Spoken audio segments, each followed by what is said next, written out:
Aló, buen día. ¿Pueden escuchar el video?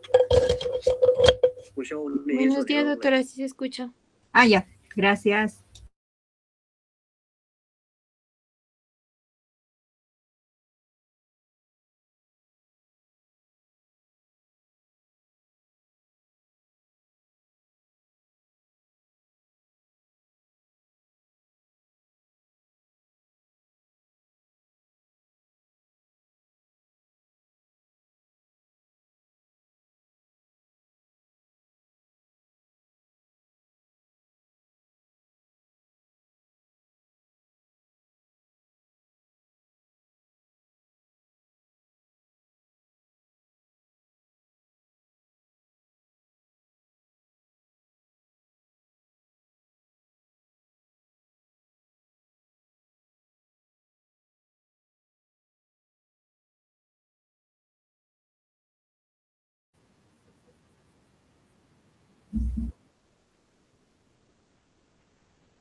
No se escucha, doctora.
Hola, ¿están escuchando?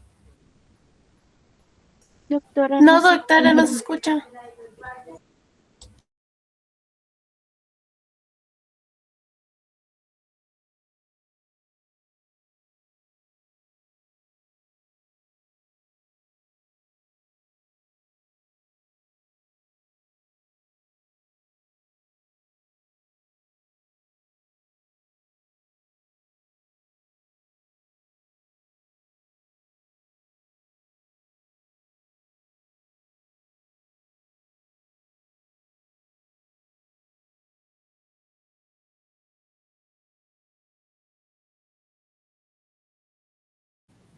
Ahora,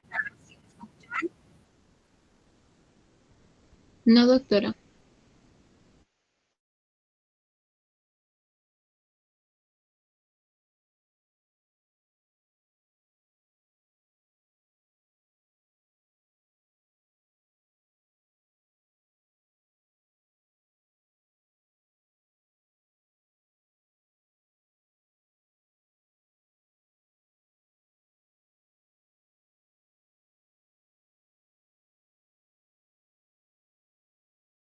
Denominamos iluminación de campo amplio.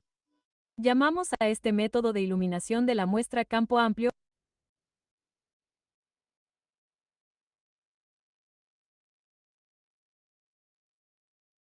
Ahora sí se escucha, doctora. Le recomiendo que se detenga aquí y vea.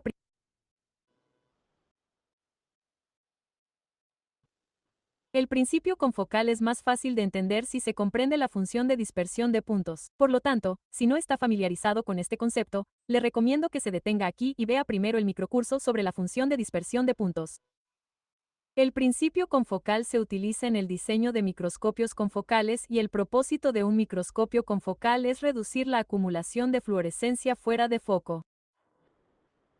Primero, hablemos de la fluorescencia fuera de foco y por qué podría ser un problema. Digamos que tiene un trozo grueso de tejido en un portaobjetos y lo coloca en el microscopio. Primero, observemos la muestra en la dirección axial XZ.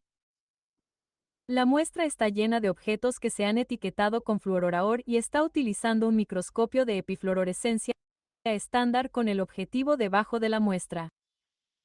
Los microscopios fluorescentes estándar utilizan lo que denominamos iluminación de campo amplio. Llamamos a este método de iluminación de la muestra campo amplio porque ilumina todo el campo de visión. Y a medida que la luz de iluminación pasa a través de la muestra, también se iluminan los fluoróforos por encima y por debajo del plano focal de interés. Cada objeto en la imagen óptica de la muestra generada por el microscopio se convoluciona con la función de dispersión de puntos del microscopio, lo que da como resultado una imagen borrosa del objeto. Este concepto se explica en detalle en el microcurso de la función de dispersión de puntos. De modo que la imagen de cada objeto en la muestra se ve borrosa por la función de dispersión de puntos. El objetivo se enfoca en un plano dentro de la muestra, pero la fluorescencia de arriba y de abajo de ese plano focal se derrama en el plano focal, lo que puede verse tanto en las imágenes XZ como en las XY de la muestra, donde aparece como fluorescencia de fondo. La fluorescencia de fondo reduce el contraste de la imagen, lo que podría decirse que la hace menos bonita, pero no somos artistas, somos científicos. Por eso nos preocupa la fluorescencia desenfocada, porque puede reducir la relación señal-ruido de la imagen. Esto puede ocurrir porque la fluorescencia fuera de foco contribuye a generar ruido adicional en la imagen, lo que disminuye la relación señal-ruido. ¿Por qué es importante la relación señal-ruido? Las imágenes con una relación señal-ruido alta suelen ser más fáciles de segmentar para el análisis de imágenes, y las imágenes con una relación señal-ruido alta darán como resultado mediciones más precisas de los valores de intensidad y menos errores. Algunas muestras biológicas contienen mucha fluorescencia fuera de foco. Los microscopios confocales se pueden utilizar para aumentar la relación señal-ruido de las imágenes de este tipo de muestras.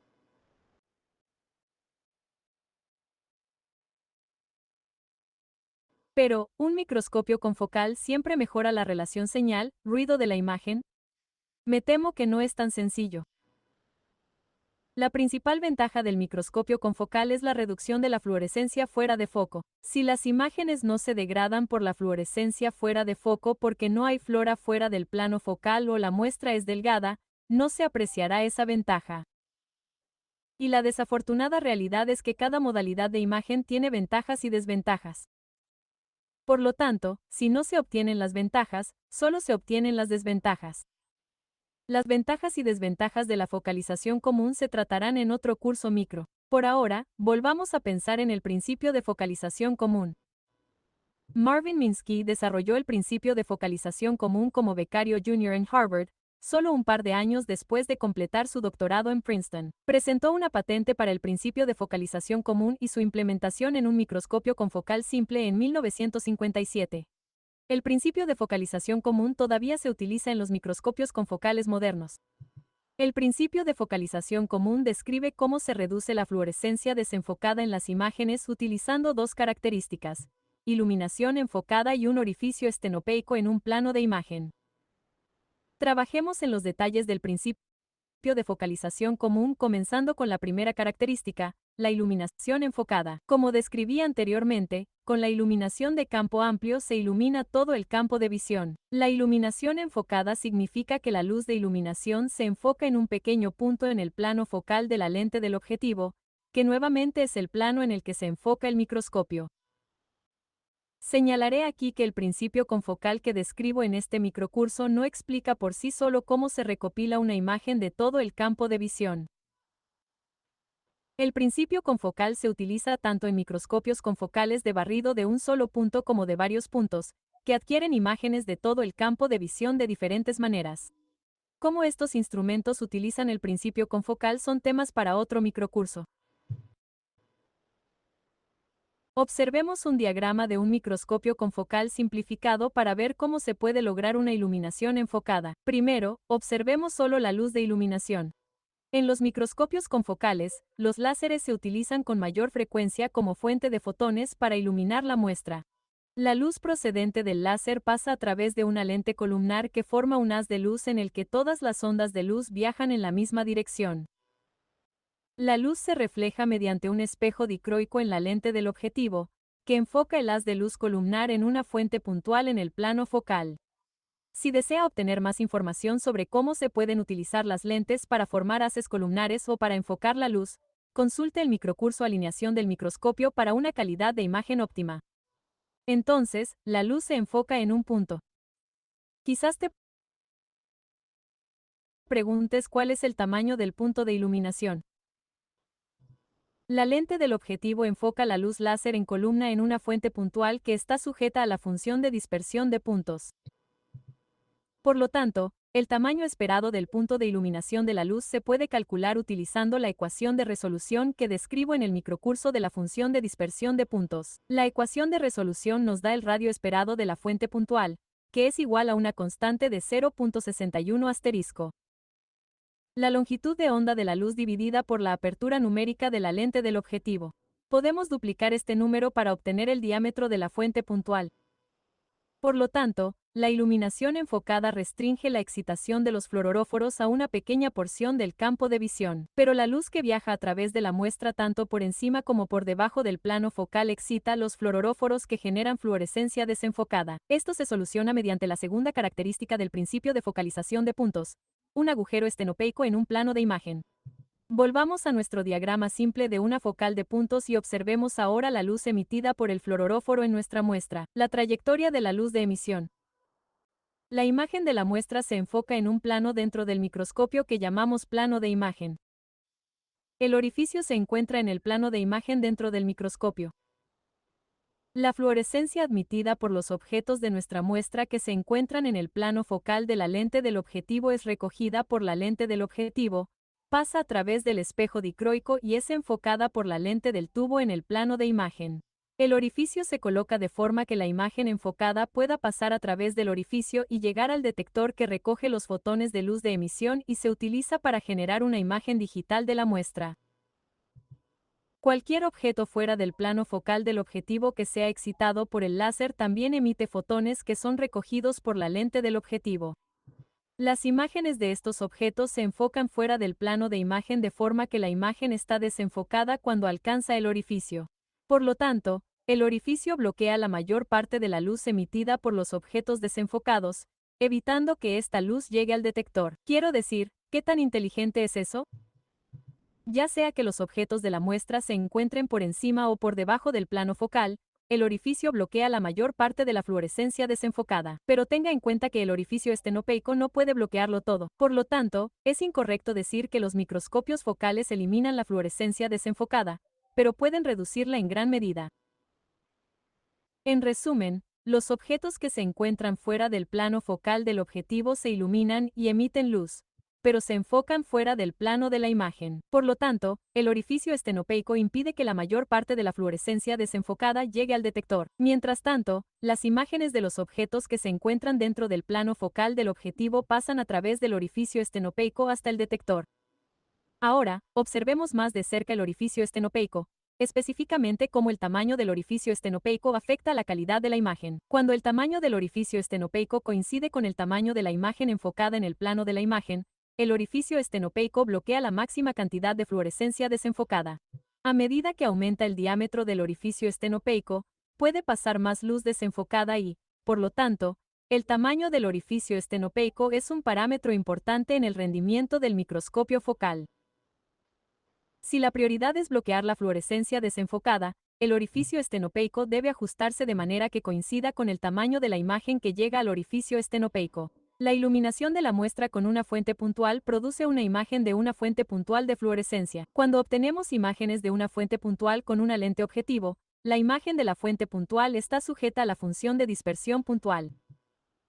Por lo tanto, podemos calcular el tamaño de la imagen de la fuente puntual utilizando la ecuación que nos da el diámetro de la función de dispersión puntual. Pero como la imagen de la fuente puntual está ampliada, debemos multiplicar este número por el aumento. Esta ecuación nos da el tamaño físico del orificio que necesitaríamos para maximizar la reducción de la fluorescencia desenfocada. En el software confocal, este número se suele denominar una unidad de área o 1 UA. Y eso es todo. Esa es la base de cómo los microscopios confocales generan imágenes con una fluorescencia desenfocada reducida. ¿Alguna vez te has preguntado de dónde viene el término confocal? Ahora que entiendes el principio confocal, tendrá mucho sentido. El plano focal y el plano de la imagen son planos focales conjugados, de ahí el nombre confocal.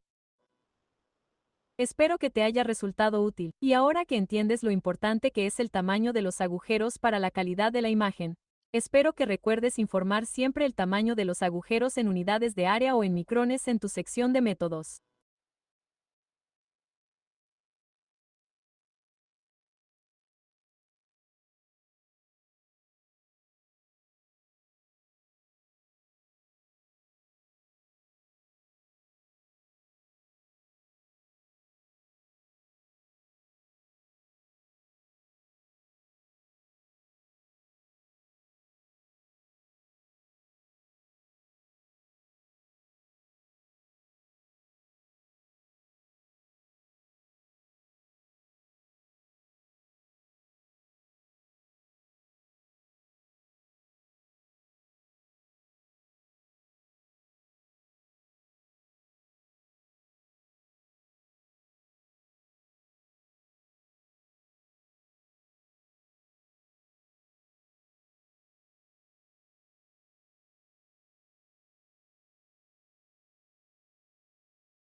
Disculpe, doctora, no se puede escuchar.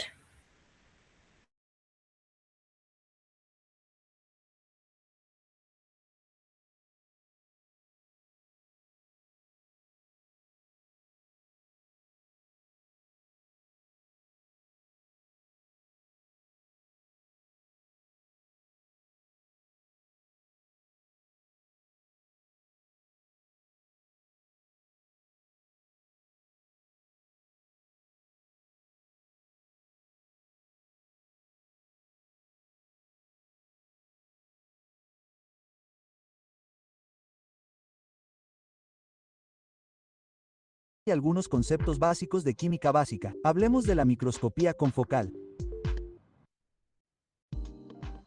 El microscopio confocal se inventó debido a las desventajas del microscopio de fluorescencia.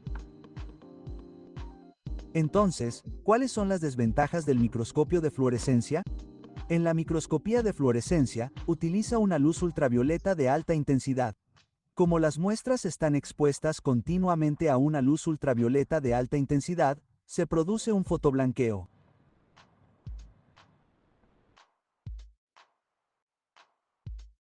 Como todas las moléculas de fluencia de la muestra por encima y por debajo del plano focal producen fluorescencia, la imagen obtenida es borrosa. Para resolver estos problemas, se inventó un microscopio confocal. Un microscopio confocal no es más que un microscopio de fluorescencia modificado con dos modificaciones importantes. En primer lugar, utiliza una luz láser en lugar de una lámpara de arco de mercurio como fuente de luz.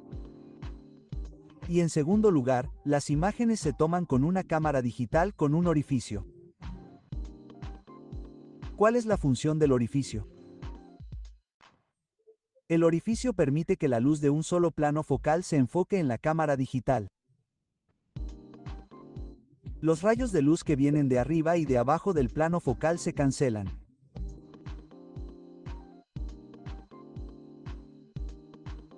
Ahora veamos el funcionamiento del microscopio confocal. Número 1. El láser se enfoca en una pequeña región de la muestra. El dado fluorescente en la muestra proporciona fluorescencia que es capturada por la cámara digital. Número 2. Utilizando dos espejos giratorios en dirección X e Y. El láser se enfoca ahora en la siguiente región de la muestra y la fluorescencia es capturada por la cámara digital. Número 3. El láser escanea toda la superficie de la muestra y se capturan imágenes de cada punto.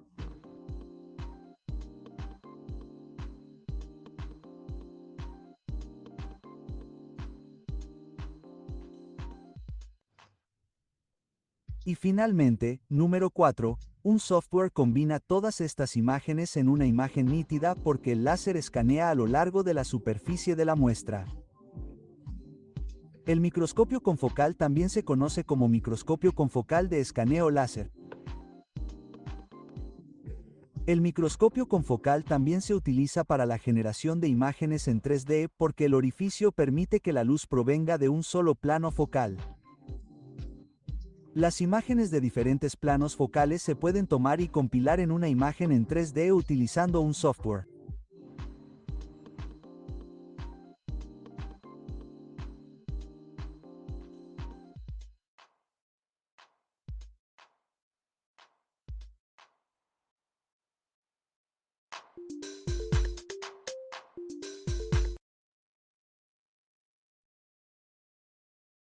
Hola. Bueno, dos videitos lo más cortos posibles que explican el detalle de uno de los microscopios que se comercializa bastante y varios laboratorios los adquieren porque a diferencia de los microscopios ya antiguitos convencionales de microscopía de fluorescencia, ofrece ventajas en cuanto a los resultados que se generan, como también el acceso, ¿no? Hablando económicamente, ¿no? Los costos son bastante elevados. Y bueno, el siguiente sería la microscopía confocal, de la que no vamos a revisar todavía, pero como tenemos que avanzar, entonces vamos a continuar con la clase.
Bueno, entonces vamos a continuar.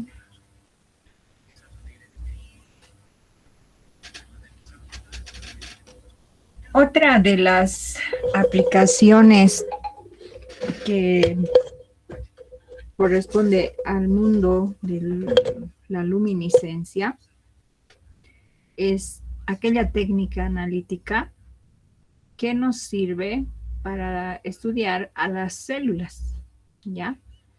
nos va a generar tanto resultados cualitativos como también de nivel cuantitativo. Y el nombre del instrumento es citómetro de flujo y la técnica citometría de flujo. Prácticamente el nombre describe de qué se trata. Hay una medición celular mientras ocurra una dinámica de flujo de las células a través de un canal. Esta técnica data de 1960 aproximadamente, ¿ya? Y está orientado especialmente al estudio de las poblaciones celulares, por ejemplo, que encontramos en la sangre. Entre los elementos formes podemos encontrar a los glóbulos rojos y en menor cantidad a los glóbulos blancos y luego a otras estructuras denominadas plaquetas. Los glóbulos blancos en especial se van a clasificar en otros subgrupos que cuando hacemos un estudio sencillo en un hemograma vamos a distinguirlos, por ejemplo, por su forma, por su tamaño y principalmente por cómo se presenta visualmente el núcleo. Entonces, se le fue dando diferentes nombres, nombres que están relacionados con su función, su estructura, como son los monocitos, los basófilos, eosinófilos y los linfocitos.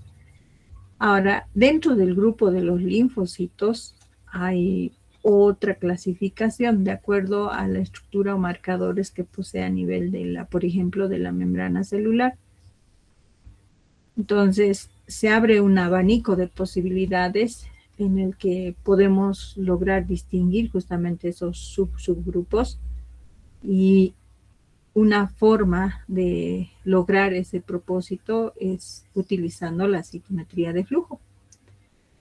Entonces, como podrán ver en el esquema general del instrumento, tenemos una dilución del grupo de células que se desea estudiar, ¿ya? Y lo que hacemos es acomodarlas, alinearlas para que sigan un curso, un flujo, un camino, un recorrido, ¿ya? A través de un orificio muy finito por el que son impulsados, de tal manera que mantengan y expongan toda su estructura, pero no por eso las vamos a reventar o deteriorar. Ahora, antes de que se dé esta dinámica de flujo, estas células se las marca, ¿ya? Con diferentes fluoróforos. Y cuando esas células marcadas, es como una entrada folclórica, ¿ya? Van a pasar los morenos, los huacahuacas, los diablos, los cuyagüeros, qué sé yo. Así, están marcados por grupos y en desorden, ¿ya?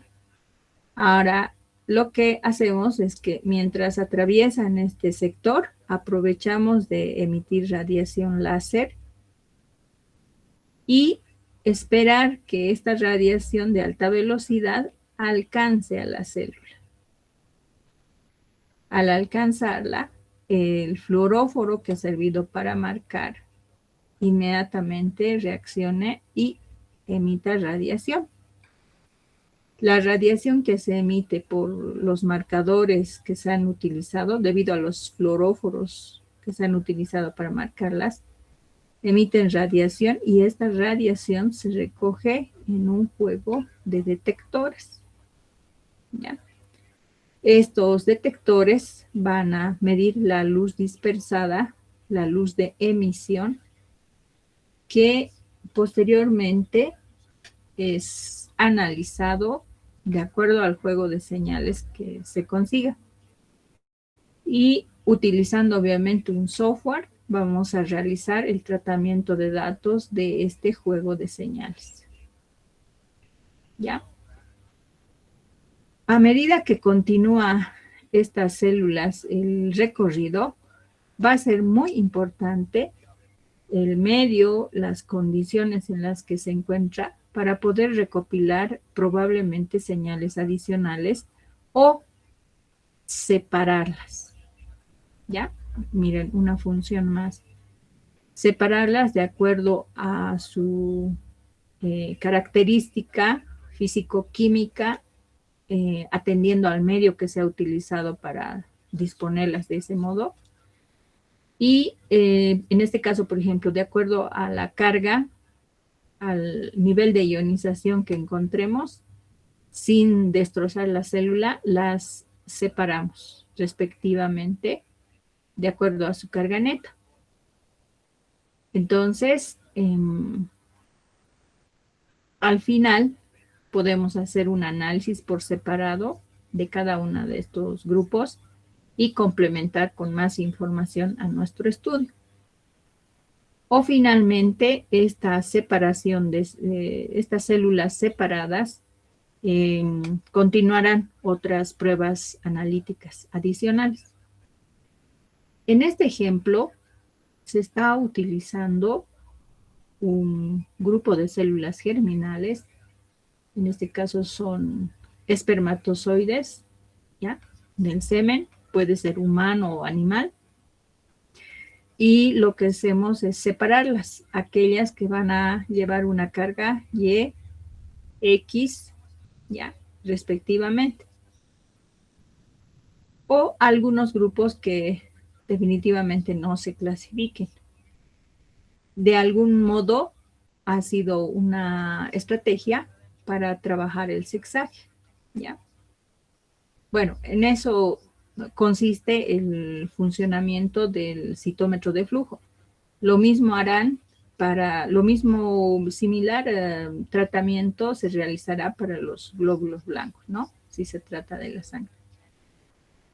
Entonces, acá el rol fundamental lo cumplen las células, que deben estar intactas, deben estar bien recolectadas en las condiciones adecuadas, que no reduzcan su tamaño, pero que tampoco las incrementen debido a una solución externa hipotónica, por ejemplo, ¿no? No conviene ni medio hipertónico ni hipotónico, sino un medio isotónico. El segundo trabajo muy importante es la selección del fluoróforo, ¿no? Que vamos a usar. En este caso puede ser uno o un juego de fluoróforos. Y en el instrumento como tal, el uso del láser, ¿no? Para activar justamente los fluoróforos. La velocidad en la que la luz alcanza a tocar a las células, de hecho, tiene que garantizarnos como para que, fíjense, pueda ubicar en ese camino célula por célula, ¿no? Que no se perturbe o no se genere solapamiento entre las células va a ser ideal. Por eso la disposición de esta sección de flujo es demasiado importante. Una vez que esto ha ocurrido, el fotodetector o el detector cumplirá la función correspondiente y acá lo interesante es el juego de señales que se consigue para el análisis de la fluorescencia. Y fíjense bien, tenemos un juego de señales, ¿no? Una base de datos bastante elevada sobre la cantidad de células que van a ir generando señal. En este caso, estos que están en amarillo pueden representar al grupo de células de este cuadrante y los que están en azul al grupo de células que están en azul, y además podemos encontrar otros grupos celulares más, ¿no? Y de acuerdo a la cantidad de cromóforo que se hubiera ubicado, nos va a generar una densidad de señal característico que va a servir para el tratamiento correspondiente de datos y las pruebas estadísticas. Esta este mapa de señal que se observa, ¿ya? Podemos realizar un tratamiento de tal manera que podamos representar en un eje de coordenadas X, Y la señal que corresponde a cada uno de estos grupos celulares y así como de acuerdo al área bajo la curva poder relacionar con la concentración. ¿Ya? ¿Funciona o no funciona esta cosa? No funciona. Ya. Entonces, en este otro esquema, reiteramos la estrategia de estudio de célula por célula, pero podemos aprovechar de, además, entender la estrategia de detección. Por ejemplo, para un juego de 2, 3 fluoróforos y la lectura de fondo correspondiente, ¿no? Para cada uno de ellos. Nos indica que al trabajar célula por célula, si bien la señal va a ser bajita, entonces se requerirá una amplificación, una transducción con la conversión de la señal analógica a digital, como en todos estos instrumentos analíticos, de tal manera que podamos realizar el tratamiento de la señal, ¿ya? Entonces, como resultado vamos a conseguir señal de fluorescencia interna que va a depender mucho del rendimiento cuántico, ¿no? De los fluoróforos. Y cada uno de los perfiles nos va a permitir, pues, distinguir en el espectrograma o en el esquema del resultado que represente a los grupos celulares, ¿ya? Es algo que ustedes también van a usar bastante en la práctica, de acuerdo al área al que se dediquen. Por lo tanto, esto sirve para pruebas de diagnóstico como para pruebas de investigación. Muy, muy, muy importante, ¿ya? En el mundo animal, no saben cuánta importancia tiene porque, con este ejemplo, ¿no? Porque trabajamos justamente el récord que se pueda conseguir de reproducción orientada, ¿no? Ya. Esa sería, en resumen, la técnica de citometría de flujo. La otra técnica que utiliza los principios de la luminiscencia es la quimiometría. El nombre del instrumento será quimioluminómetro u otros nombres que a nivel comercial van especificando, ¿no? Pero es un quimioluminómetro. ¿Cuál es la diferencia de esta técnica con respecto a las otras? Es el uso de reactantes que en un momento dadas las condiciones reaccionan, ¿ya? Y generan un producto. Regularmente esperamos que el producto genere emisión de luz, ¿ya? Por lo tanto, acá van a participar las moléculas objeto de estudio y las moléculas que nos van a ayudar a completar una reacción que pueda revelar la presencia de esa molécula que se está buscando. Complejos que pueden facilitar este reconocimiento es el fosfato de adamantil dioxetano, utilizando además fosfatasa alcalina, ¿ya? El luminol con peroxidasa, el éster de acridina con peroxidasa, el ácido nítrico con ozono, ¿no? Son complejos que material, ¿ya? Que usamos como base para poder reconocer a la molécula que se desea estudiar. Por ejemplo, si estamos estudiando hormonas, entonces, por ejemplo, puedo usar fosfato de adamantil dioxetano con fosfatasa alcalina para lograr la luminiscencia, ¿ya? Entonces, en este dibujito, al lado derecho, justamente tenemos la reacción final que concluye con la luminiscencia, ¿no? Entonces, dependemos de la reacción y revelado, si vale el término, con alguno de estos modelos, donde usamos la enzima y el sustrato correspondiente para conseguir la radiación. ¿Ya?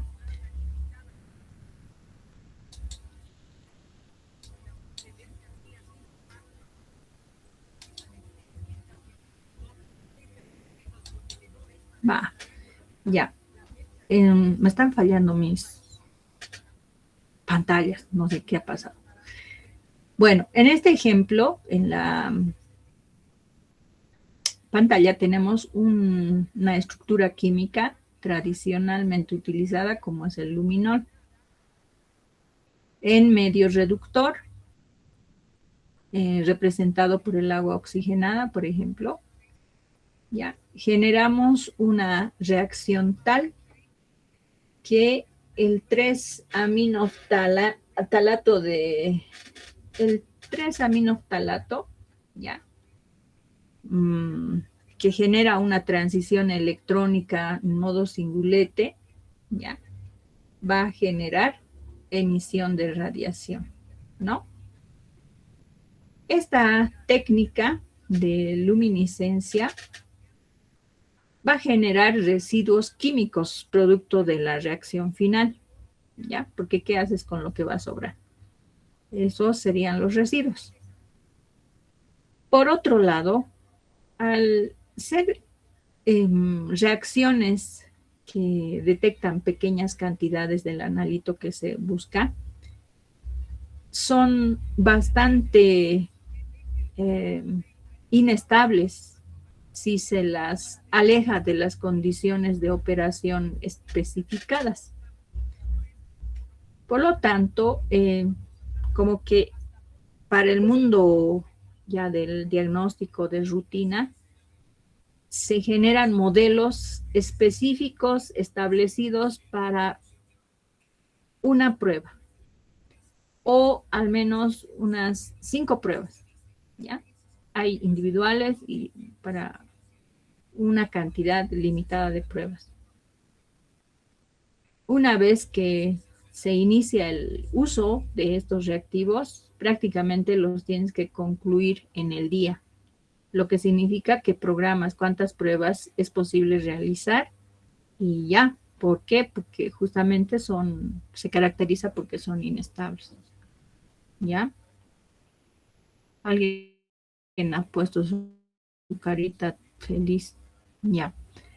Ahora, en este esquemita, ¿hay algún problema?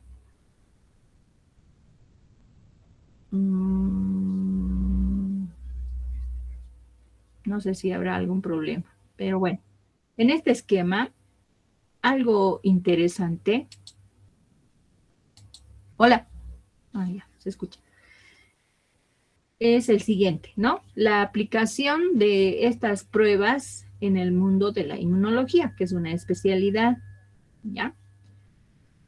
Entonces, fíjense la estrategia que nos venden, ¿ya? Pero sería genial armar nosotros nuestras propias pruebas.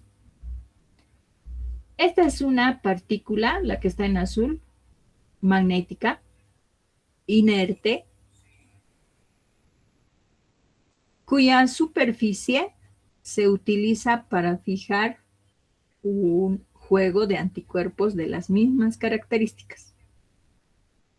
¿Ya? Es como colocarle su corona.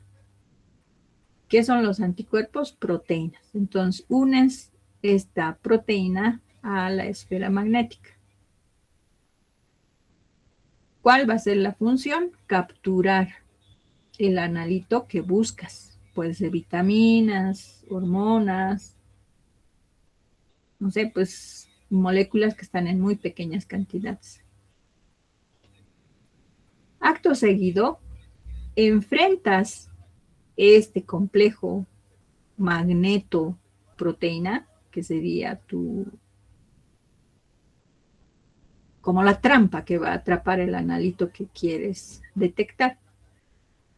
Y adicionas la muestra.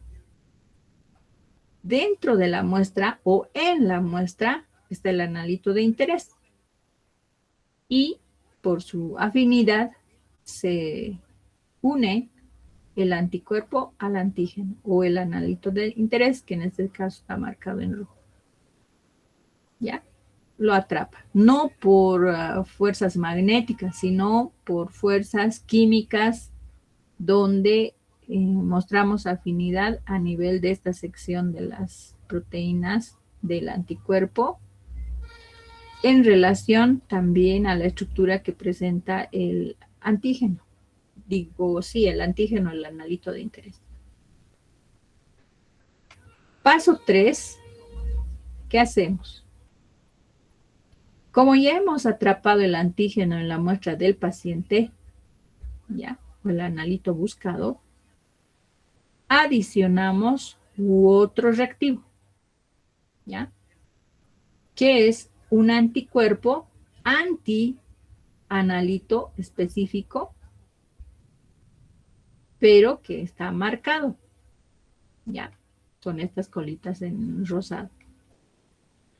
Se incuba, se lava y se adiciona el revelador, que en realidad va a generar una reacción. El medio reductor, el medio básico, y activa estas moléculas, ¿no? Y empieza a generar luminiscencia, ¿ya? Entonces, la quimioluminiscencia estaría circunscrita a esta última sección. Todo esto es base inmunológica,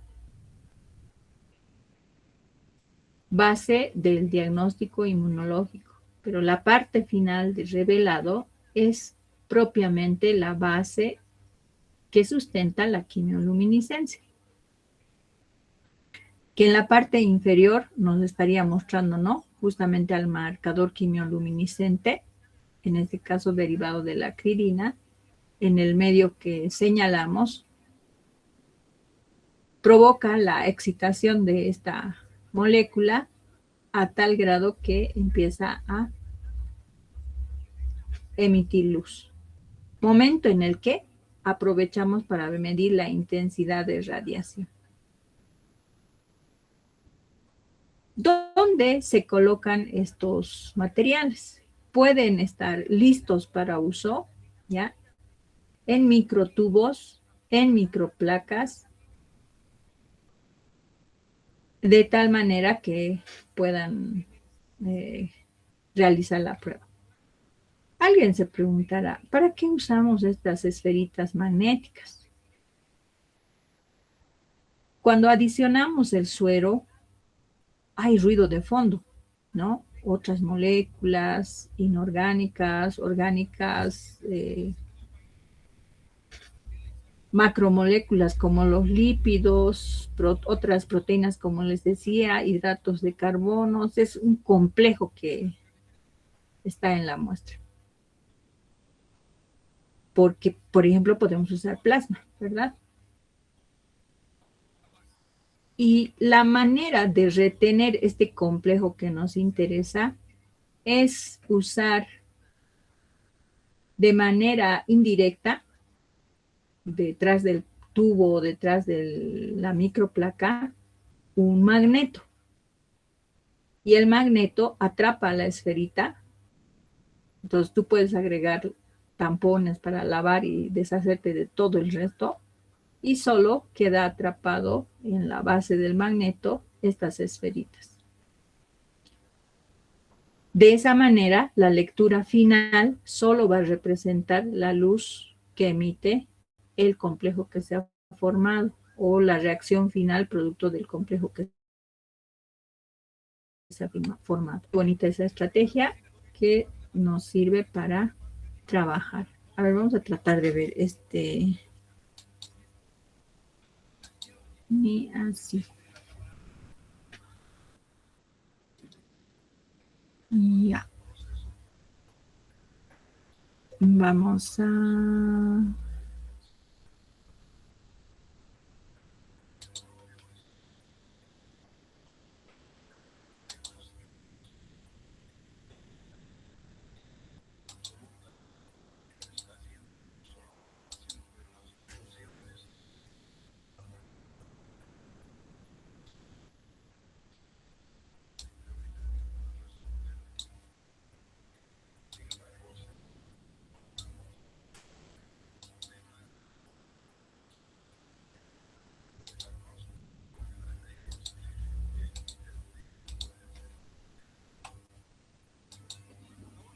Ya, me confirman si escuchan bien, ¿ya?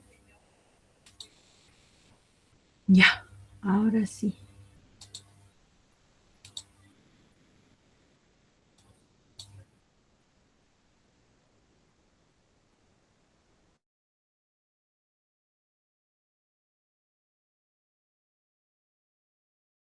No se escucha el audio, doctor.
Quimioluminiscencia. La quimioluminiscencia es una técnica sensible utilizada para la detección de sustancias tipo hormonal y no hormonal en la sangre o otros líquidos corporales y corresponde a la emisión de fotones de luz con una sustancia electrónicamente excitada que se da a través de una reacción enzima-sustrato. La intensidad de emisión depende de la concentración de las especies químicas implicadas en la reacción quimioluminiscente. Según el mecanismo de reacción, existen dos tipos de quimioluminiscencia. El primer mecanismo corresponde a la quimioluminiscencia directa. En esta se utilizan dos reactivos correspondientes a un sustrato y un oxidante con algunos cofactores que reaccionan para formar un producto o intermediario en presencia de un catalizador. Después, parte del producto intermediario pasa a un estado electrónicamente excitado que se relaja hasta el estado fundamental con emisión de un fotón. Quimioluminiscencia amplificada o indirecta. El mecanismo es el mismo para la formación del intermedio, pero este no puede emitir directamente el fotón para emitir una luz, por lo cual se requiere la presencia de un fluoróforo al cual se le transfiere energía, de forma que el fluoróforo se excita y al volver a su estado fundamental emite un fotón. Este tipo de reacción usa enzimas como la fosfatasa alcalina o iones. También utiliza catalizadores y puede necesitar o no cofactores.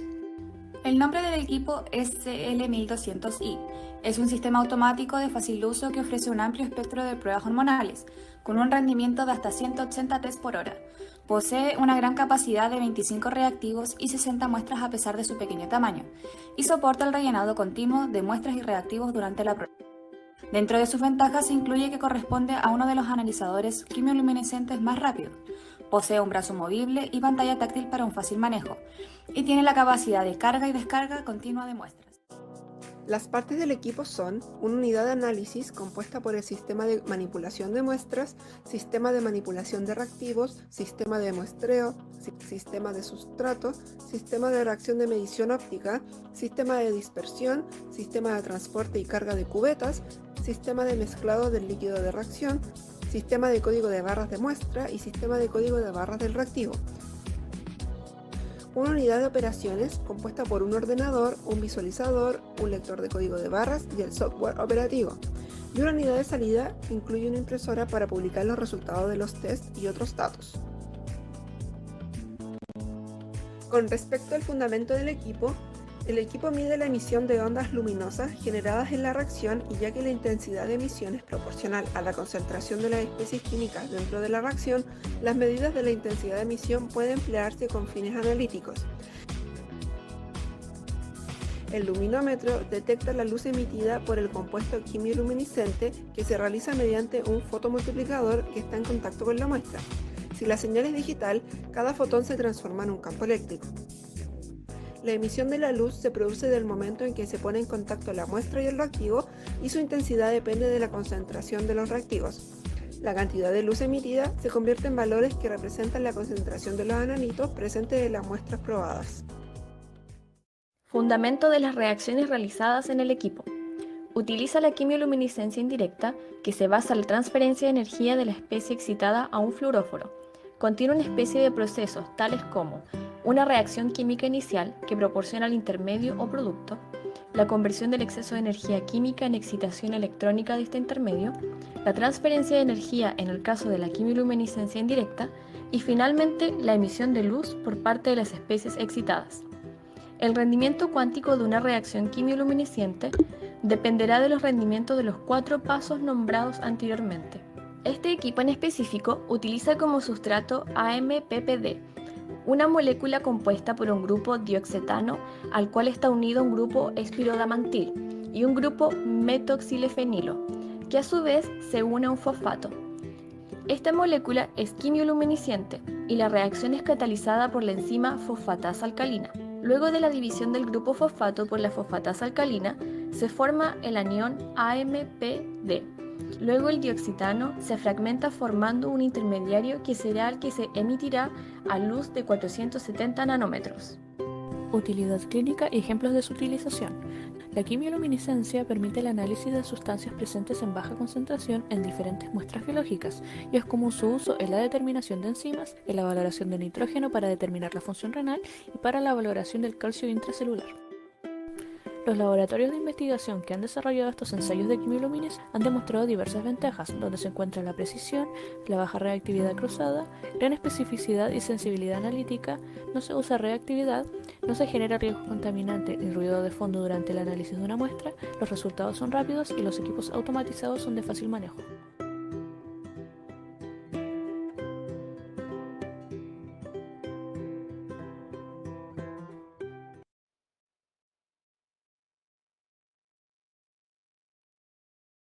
Como podrán advertir, esta técnica se ha vuelto una herramienta muy útil para detección de pequeñas cantidades de analito y ha sido explotada muy bien en la época del COVID cuando nos pedían la detección de IgM o IgG, ¿no? Y la prueba bastante contundente, muy contundente, era la prueba de quimioluminiscencia, ¿no? Que se realizaba en los laboratorios que están ubicados de la facultad, bajando un poco frente al hospital, frente al colegio militar, al Estado Mayor, ¿no? En el, ¿qué se llama? En medicina nuclear, justo, ¿ya?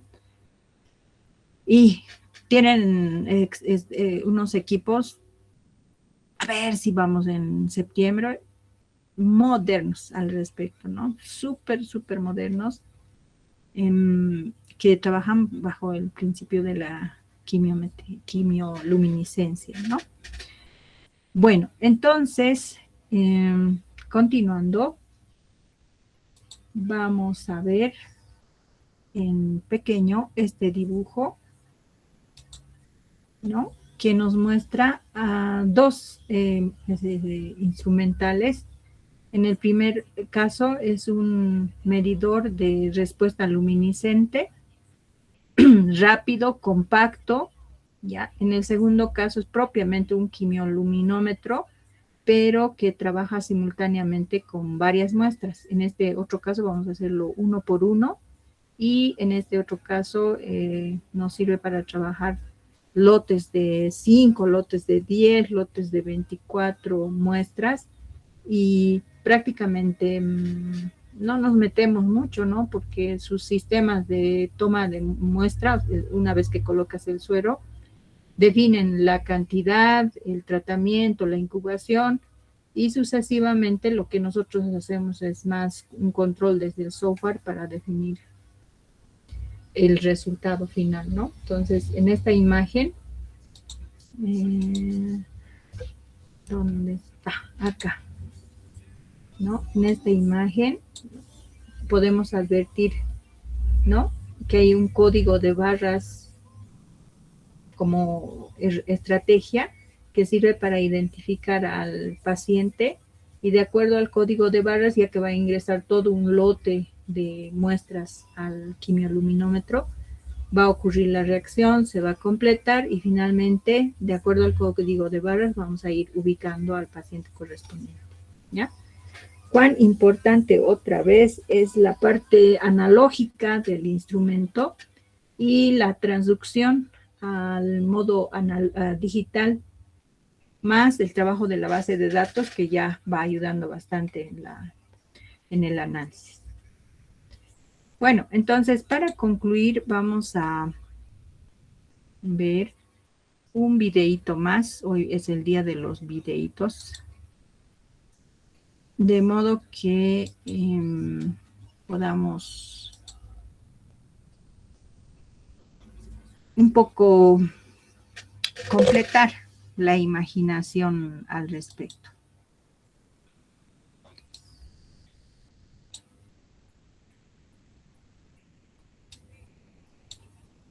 Ay, ¿qué estoy haciendo?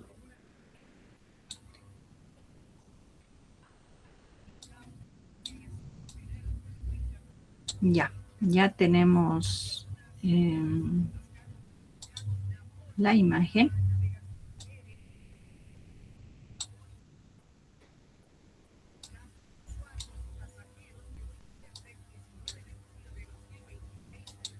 We will introduce you to the flow cytometry experimental technique.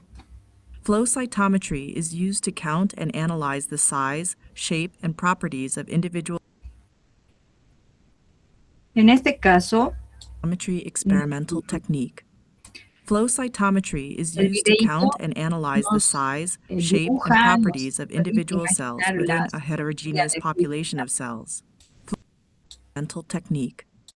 Flow cytometry is used to count and analyze the size, shape, and properties of individual cells within a heterogeneous population of cells. Flow cytometry data is extremely quantitative and can be analyzed in depth by specific flow cytometry software programs. Once a suspension of individual cells has been prepared for flow cytometry analysis from cells, tissues, or organisms, the prepared sample is placed on the flow cytometer. How does a flow cytometer analyze the size, shape, and properties of individual cells? A flow cytometer contains several key components, including the sample, fluidics that move the sample into the flow cytometer, lasers, optics which gather the light, detectors to sense the light, and a computer system to output the data into a form that can be analyzed by the researcher. Once a sample has been placed in the flow cytometer, the machine will suck up the sample, mix the sample into a stream of saline solution in the cytometer, and lead the cell suspension through a narrowing channel, causing the cells to form a single file line before the cells pass through the laser at the interrogation point. Each cell within the sample then moves across the laser beam, allowing each cell within the sample to be individually analyzed. As each cell passes through the laser beam will scatter in multiple directions. The flow cytometer detects light scattered in a forward manner, called forward scatter, and light scattered in a sideways manner, called side scatter. The amount of forward scattered light for each cell is detected by a detector on the far side of the cell from the laser. Forward scatter is proportional to the size of the cell.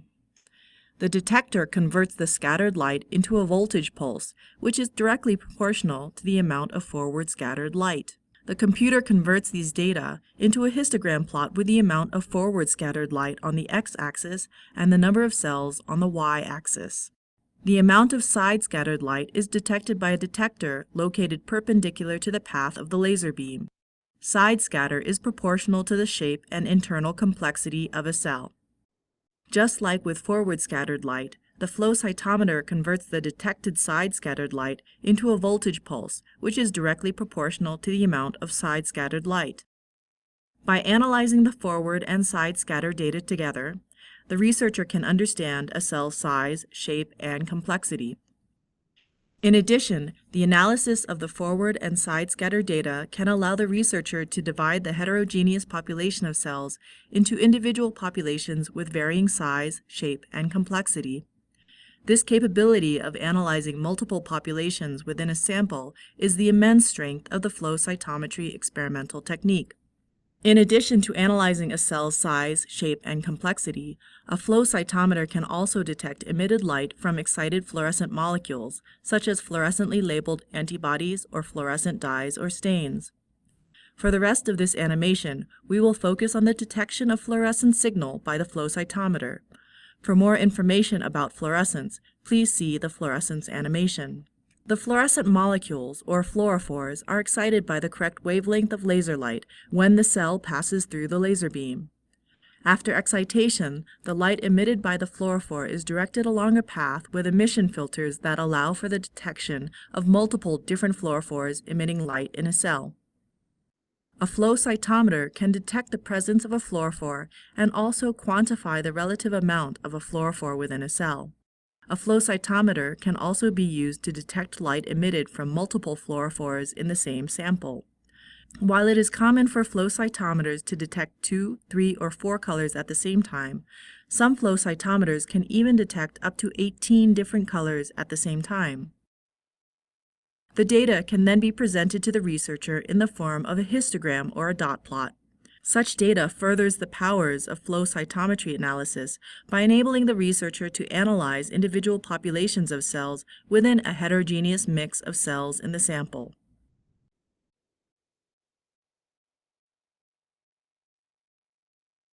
To the amount of forward scattered light. The computer converts these data into a histogram plot with the amount of forward scattered light on the x-axis and the number of cells on the y-axis. The amount of side-scattered light is detected by a detector located perpendicular to the path of the laser beam. Side scatter is proportional to the shape and internal complexity of a cell. Just like with forward scattered light, the flow cytometer converts the detected side-scattered light into a voltage pulse, which is directly proportional to the amount of side-scattered light. By analyzing the forward and side-scatter data together, the researcher can understand a cell's size, shape, and complexity. In addition, the analysis of the forward and side-scatter data can allow the researcher to divide the heterogeneous population of cells into individual populations with varying size, shape, and complexity. This capability of analyzing multiple populations within a sample is the immense strength of the flow cytometry experimental technique. In addition to analyzing a cell's size, shape, and complexity, a flow cytometer can also detect emitted light from excited fluorescent molecules, such as fluorescently labeled antibodies or fluorescent dyes or stains. For the rest of this animation, we will focus on the detection of fluorescent signal by the flow cytometer. For more information about fluorescence, please see the fluorescence animation. The fluorescent molecules, or fluorophores, are excited by the correct wavelength of laser light when the cell passes through the laser beam. After excitation, the light emitted by the fluorophore is directed along a path with emission filters that allow for the detection of multiple different fluorophores emitting light in a cell. A flow cytometer can detect the presence of a fluorophore and also quantify the relative amount of a fluorophore within a cell. A flow cytometer can also be used to detect light emitted from multiple fluorophores in the same sample. While it is common for flow cytometers to detect 2, 3, or 4 colors at the same time, some flow cytometers can even detect up to 18 different colors at the same time. The data can then be presented to the researcher in the form of a histogram or a dot plot. Such data furthers the powers of flow cytometry analysis by enabling the researcher to analyze individual populations of cells within a heterogeneous mix of cells in the sample.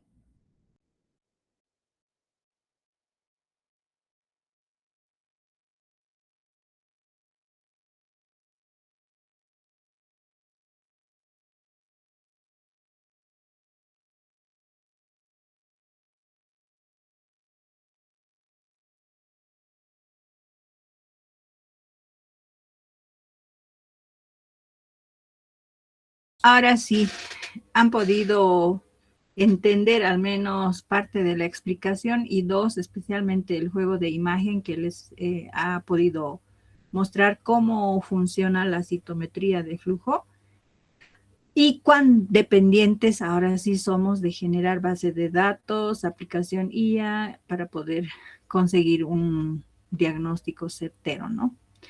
Bueno, a continuación vamos a pasarles el formulario y el link y conmigo nos despedimos. Esta tarde hay una reunión a la que nos han llamado a los docentes a las 3 de la tarde virtualmente, supuestamente para planificar la situación académica, ¿no? Seguramente a partir de la siguiente semana. Hemos escuchado que probablemente ya se vuelva a la presencialidad. Entonces nos van a pedir que ya recuperemos las prácticas y demás, nos organicemos. Entonces, si tienen algún pedido, alguna recomendación que yo no pueda notar, entonces a ver si me escriben inbox, ¿ya? Gracias, que tengan buena tarde. Sí.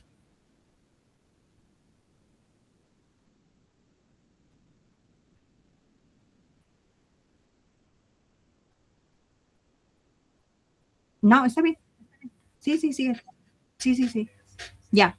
No hay problema, pero me escribe para que no lo olvide. ¿Ya? Ya. Ahora sí tienen el enlace del formulario, por favor, se tenían que registrar. Ya. Listo, que tengan buena tarde, hasta luego.